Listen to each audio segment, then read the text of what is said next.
First of all, a massive thanks to all of you for the support and the shares and the great comments for the videos that we've been putting out through Carpology and JRC. So we're going to keep that going, and this one is going to be more of an in-session type video, which we haven't done, and it's January and it's a brand new venue that I've never set eyes on before.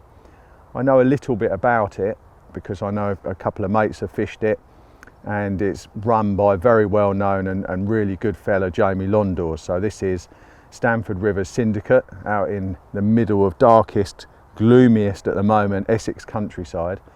It's a smallish irrigation reservoir, as a lot of lakes in Essex tend to be, and it is a home to some very, very big carp indeed, up to 50 pounds actually. So they're incredible looking fish. They're growing fast. It's I was going to say it's a fishery for the future, but it's certainly a fishery for right now. Plenty of 30-pounders to go at, and I'm hoping that with the lake not being overly large, I'm going to be able to find them. And we've got 2 days at our disposal. We're going to fish into the evening tonight and then come back again tomorrow. So hopefully through that process of 2 whole days and an evening and a half or so, we're going to get to know where the fish are, but that's probably not going to be through any visual sightings. It is cold. I mean, at the weekend it was, most of the lakes were frozen over.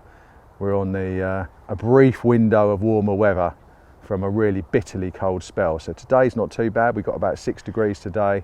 Tomorrow's a lot warmer. We've got some rain coming in and a big drop in pressure and a full moon. So no excuses for me on the conditions or the weather.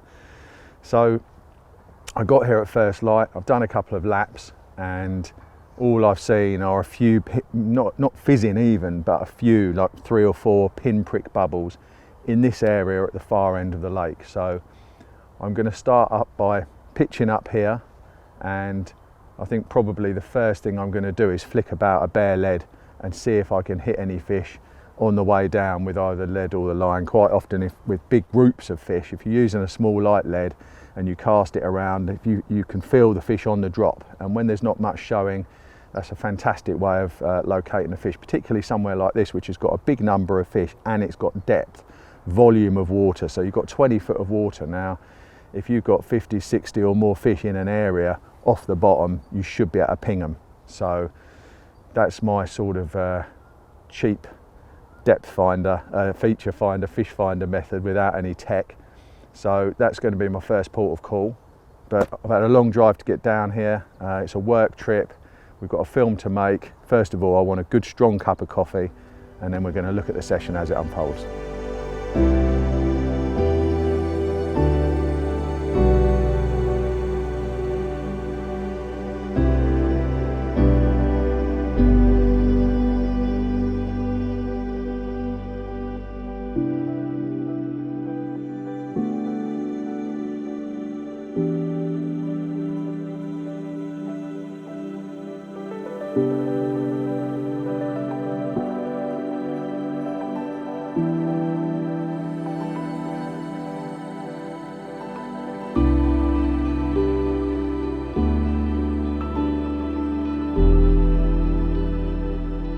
So a quick run through of the terminal end of the gear that I'm going to be using. I'm going to show you the rigs and the actual sharp bits later on, but for now I've got a setup which includes the new Greys X-Flite rods, twinned with an Affinity 3 7000, loaded with prototype fluorocarbon.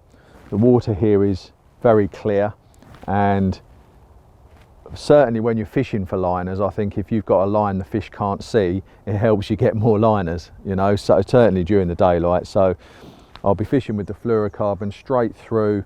There's no leaders allowed on this lake, so I'm using it straight through with a few blobs of putty going back about 6 foot from the clip. Now I've got a tail rubber, a clip and a 2.5 ounce lead, and the plan is I'm going to fish a very small maggot and boilie hook bait with a little bag of crumb and all sorts of goodness, and maybe a few maggots in there as well. And I'm going to probably start off, well, I am going to start off exploring the area, but I keep seeing these single bubbles hitting the surface. So we've got something to work with. I'm going to tie a couple of rigs and look at getting fishing.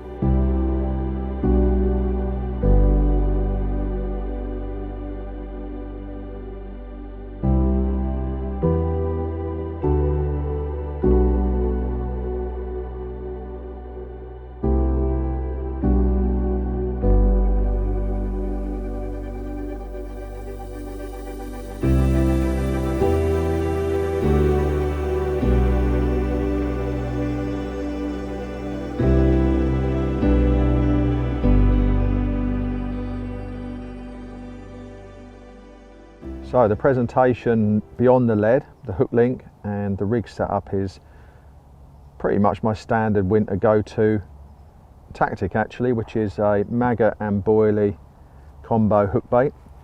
So quite important here, I've got 7 maggots threaded on top of a trimmed up Manila Active Boilie. Now I've been told there's a lot of perch in here and they make maggot fishing very, very difficult. So if I encounter problems, I may ditch the maggots altogether, but whilst I'm just trying to find out what's going on, it's very, very important if you think that you are faced with challenges from pest fish, that you use a hook bait that is still going to be fishing for you if you get the maggot stolen off it. It's very important. So if you use, say, a tiny bit of pop-up that when you add the maggots to it, it sinks down just so, then when the maggots get stolen, or if they do, that bit of pop-up could be popping up off the lead like a little mini zig rig, which may not be what you want.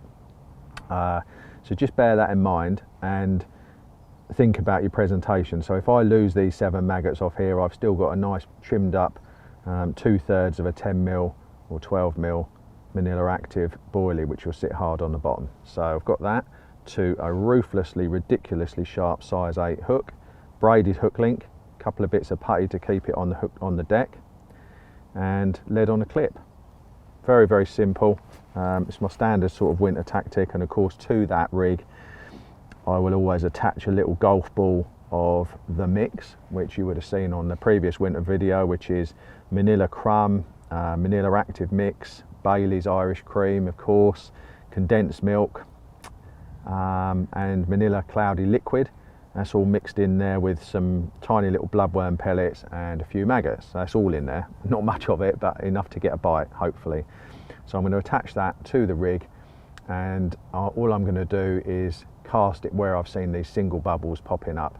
I have had a flick around with a bare lead. There's no weed out there, and it seems pretty straightforward. I didn't feel any fish on the drop, which either means there aren't numbers of fish out there, or if they are, they're very close to the bottom anyway. So I'm still going to stick with this swim for now, and I'm going to cast these out where I've seen those single bubbles and see if we can get any liners or any kind of inquiry at all. That's the plan.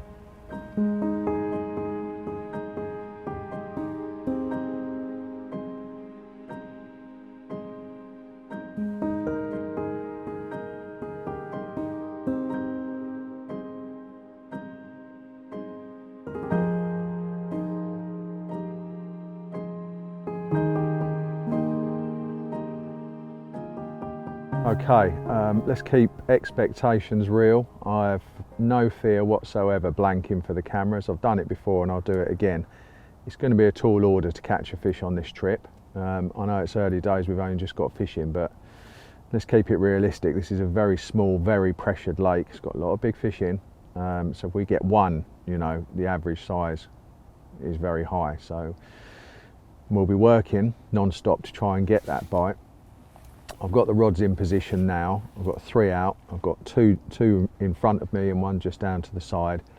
They're all just fishing for a bite, and it seems that the bottom is very flat and featureless, which you kind of expect on irrigation reservoirs, which this is. And there doesn't seem to be any weed, which makes things very simple. I don't want to be doing any spomming. I don't want to be doing any marker floating or anything like that. Although a marker float may come in useful because we may look at zigs depending on how the session unfolds, because it is, you know, we've got deep water, I think probably best part of 20 foot in front of us. So, you know, that's a big old volume, and if I get a suspicion that the fish are off the deck, then I will try a couple of zigs. But for the time being, it's those small little hook baits that I showed you on all 3 rods, soft braided links, small, very sharp hooks, and little hooked on bags of attraction to sit next to them. So just going to keep glued to the water, as I always bang on about, you know, just you just see one fish, you just see the tip of a nose come out silently, could turn your whole winter around. So I really don't want to be missing anything, and certainly once it gets dark, on dusk, you know, as we get closer to pack up time, that sort of couple of hours into dark, I think will be prime time to maybe see or hear one. So yeah, it's all to play for. We're looking for the tiniest signs. At the moment, actually, where I am fishing, I said I was casting to where I'd seen single bubbles come up, and there's been a few other plinks of something going on, you know, just like single bubbles and just tiny stuff going on. And it's almost like maybe it's not fizzing fish, but it is sometimes the surface activity that you can get very subtly if there's a group of fish in the area, because it's flat calm, so it's ideal for watching for stuff like that. So if they're off the bottom, they'll be adjusting their swim bladders, maybe changing position. As they adjust their swim bladders and change position within the water column, they sometimes let a couple of bubbles out from the swim bladder. So bubbling doesn't necessarily mean that the fish are on the bottom feeding. You know, sometimes you'll see a fish roll and almost instantaneously you'll see a stream of bubbles. When I was younger, I used to think, oh, it's a fish, it's gone down, it's hit the bottom and it's ploughing through, it's feeding. But when you watch them from a tree, you know, very often you'll see fish just under the surface. They'll come up, go down, sit again where they started 2 or 3 feet under, and a load of bubbles will come out their gills or out their vent. So yeah, things to think about. So we're going to keep tabs, see what unfolds. I've got a feeling this might be quite a boring session. I don't know, there's certainly not going to be any stalking, and we're not going to be seeing lots of shows, but when it's like this, you've just got to keep on it and work with any little signs and clues you can get. The alarms are set on maximum sensitivity, the bobbins are set just on a lift, so anything touches the lines, I'm going to get indication, which is very, very important to me. It could all be about liners. So that's where we're at, and we're about a third of the way through day one. Let's see what happens.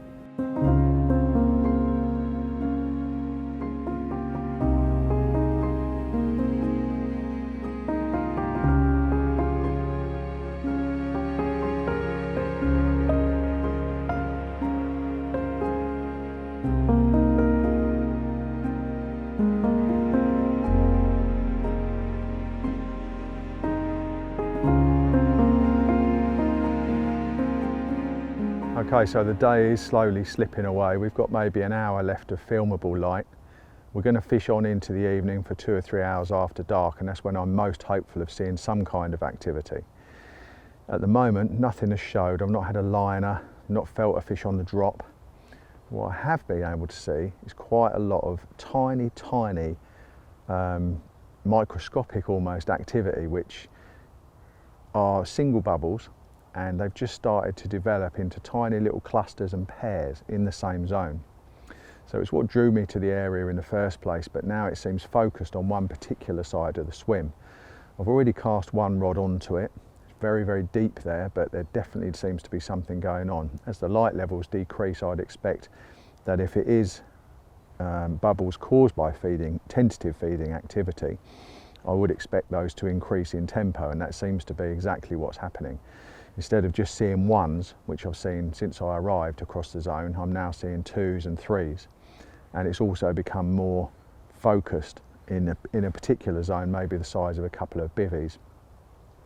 So as I said, I've already got 1 rod cast where that's going on, and I'm going to squeeze all 3 into that area because I haven't seen anything else anywhere. And this time of year, the zones can be very, very small. You could easily have 40, 50 carp in an area as big as a couple of bivvies, just picking at the bottom and so on. So I'm going to squeeze all 3 rods in there, which means just positioning these 2 slightly more to my right with fresh bags. We'll get those in place, and then we'll watch what hopefully unfolds.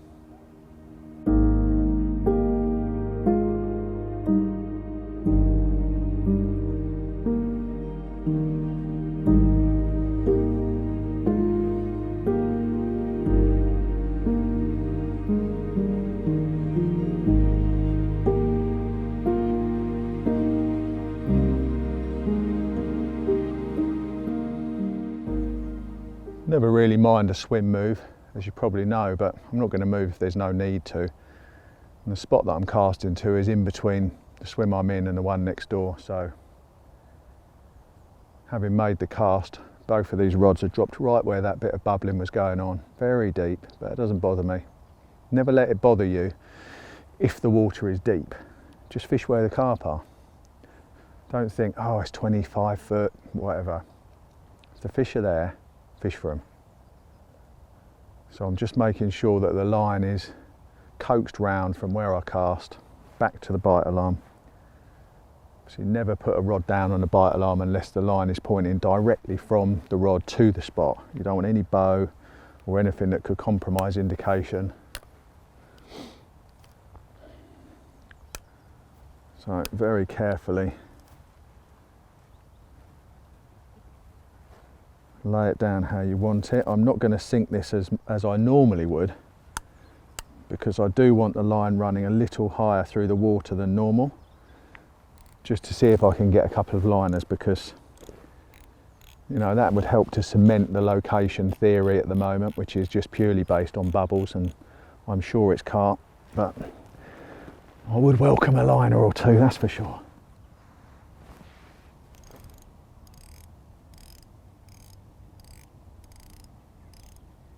There we go.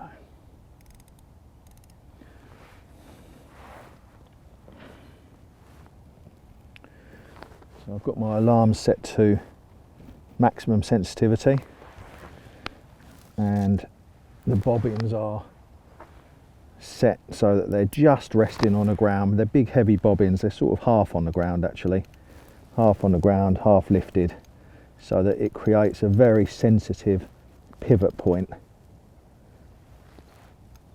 I don't want the entire weight of the bobbin on the line because that would just pull it too high through the water, but having it like that is nice. Okay, we're coming to the magic hour now. Quite often in the winter, you know, the late afternoon, early evening is absolute key. So it's time to pack up. The day has gone by in an absolute proverbial blur. It's, I mean, the days are short at this time of year, but we've been sat in the dark for about 2 hours now, and it's time to go. Nothing's happened. Been sat on the boards at the front of the swim, not seen anything, not had a liner. I am in a different swim to where you saw me in daylight last, and I took the sounder box and I went a couple of swims down just as it was getting dark, and looking across the lake there was more activity in terms of fizzing going on in this half of the lake than where I was.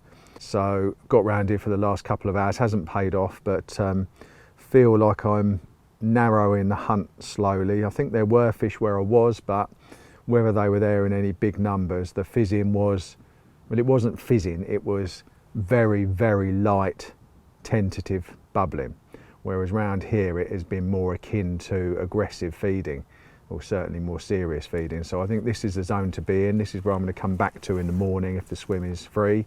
It's going to rain all night long, so I doubt anyone will be turning up too early, but I'll get here nice and early before it gets light and get the rods out. I mean, it hasn't even rained for a couple of days and it is a hellhole of mud because like every fishery in January is just savage. I mean, it reminds me of what Yateley was like. It was just horrendous. And after a night of solid rain, I dread to think what it's going to be like tomorrow, but we will overcome it. We'll get the rods back on the spots, and hopefully something will happen, something will unfold.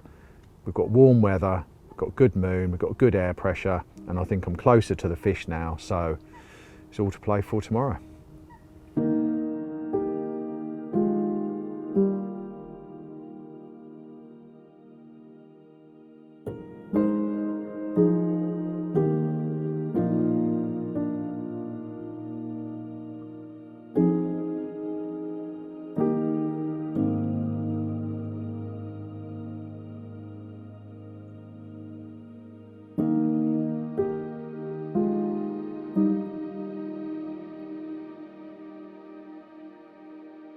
Good morning, day 2. So the weather, wow, incredible.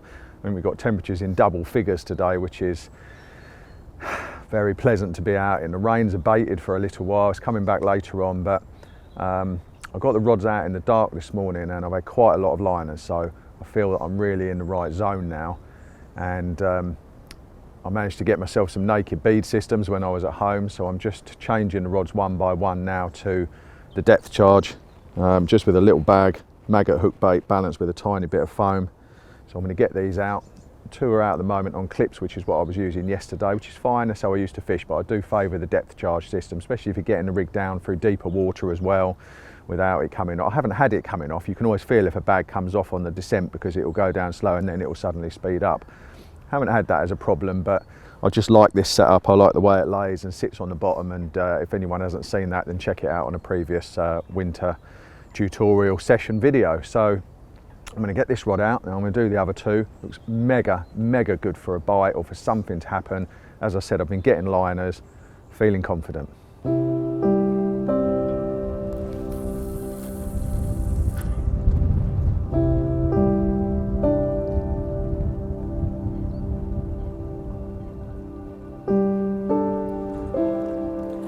I'm going to fish my lines a little bit lower in the water today because I know the fish are in this area now, so I don't need it running through quite as high, so I'm just going to spend a bit of time working it down through the depths, very deep water, and set it with high sensitivity again in case the bites are twitchy, but I'm going to fish a nice direct sort of semi-taut line.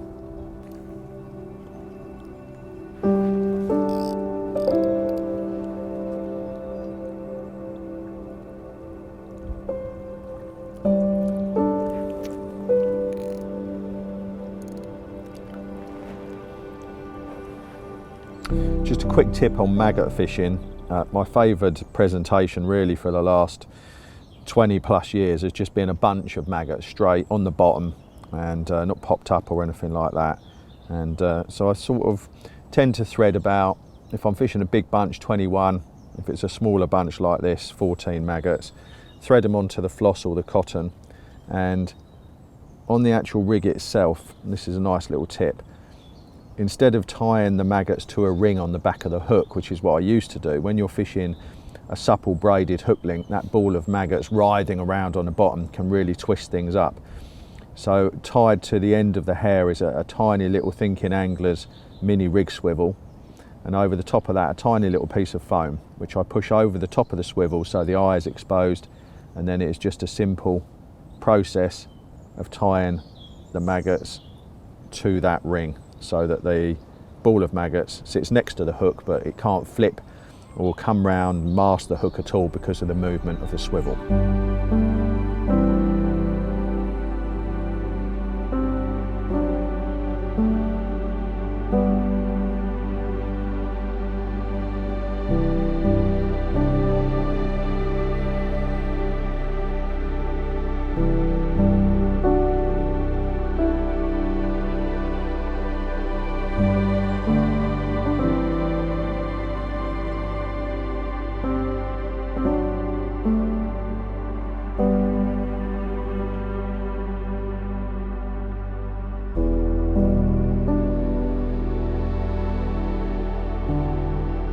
Well, that's it, the end of a couple of days of hard fishing in January on a lake that I've never been to, but that's no excuse. I thought I had a good chance of catching one, and maybe I should have tried zigs. I think if the weather if it had been colder, higher pressure, I definitely would have had zigs, probably on all 3 rods, but it's felt like I should have had rigs on the bottom. I've been getting liners on low line lay, and the fish are near the deck, I think, and should have been catchable, but I haven't caught any. We've got another hour or so. This is just the last of the light now, and I'm just hoping to see something somewhere. Saw a sparrowhawk take a little fledgling on the wing over by the island about an hour ago, which was, I think that is the first time I've ever seen that, actually, which was quite something, so that was nice. But yeah, it's been an adventure. Thank you very much to Jamie Londours for having us down here at Stamford Rivers, and I do hope to come back. It's got some cracking fish in it, a lot of big fish. I might come back soon, actually, because they do seem to be catchable. Matey over there has caught one. So yeah, I think when other anglers have caught and you haven't, you know that you haven't quite got it right. But that's all right. I like the challenge of things and trying to put it together. So I fancy coming back for another bite at some point, another bite of the cherry I should say, not another bite from the carp, although hopefully I will get one, and we'll see what happens. But in the meantime, you know, we'll continue keeping it real and showing you the rawness, the blanks. It's never bothered me showing a blank, whether it's been in a magazine piece or in a video. You know, we all blank, sometimes more than others, but it's tough out there. It's January. Seems like the carp in my swim are in lockdown as well, and they're certainly keeping their social distance from me at the moment. So we'll see. We've still got another hour. It feels like a good time. It's still brilliant in every respect really, except the bobbins aren't clattering into the bite alarms. But there you go, a carp. First carp that has rolled since I've been here. That was definitely a carp, and that's about 10 yards beyond my right hand rod. So there you go, I've really got something to work with. That's fantastic. So signing off on a positive note. If you see me again, it's because I've caught something. If you don't see me again, then I'll see you next time. Thanks for watching. Keep your eyes open, keep your hook sharp. See you soon.